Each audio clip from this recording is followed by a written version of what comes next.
Sudden, with my heart pounding and pounding, the door opened, and out of her office walks Charlie Burke. And he looks at me and he says, "How are ya?" I said, "Let's go play some racquetball." And I'm like, "What's going on?" Dean Brady says, "Hopkins, you're off the hook this time, but I'm keeping my eye on you."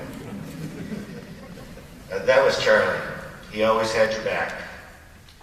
He always had your back. After graduation, Charlie wrote me a letter of recommendation. And as I'm reading this letter of recommendation, about halfway through the letter of recommendation, it goes from English to Latin.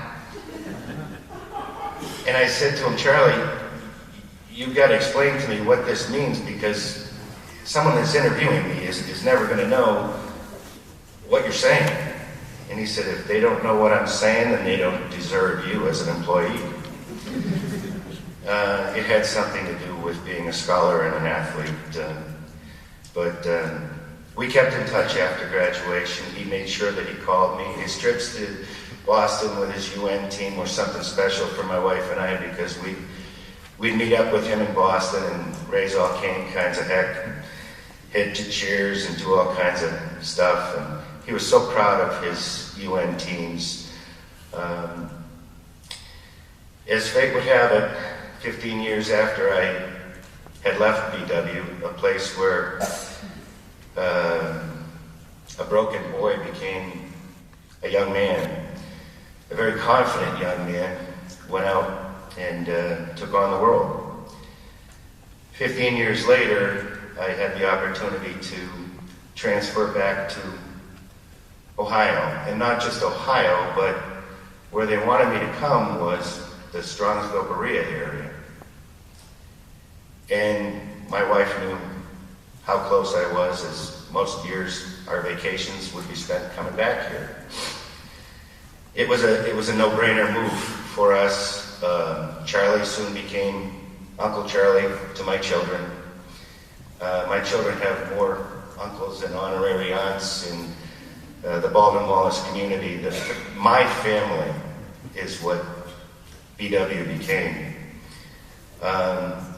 There was kindness everywhere here. There still is. And I wanted my kids to grow up seeing that and feeling that and being a part of that. And they have. Charlie was very close with my children. He didn't miss their graduations. He didn't miss anything special that they had going on. Was very involved. He was their uncle.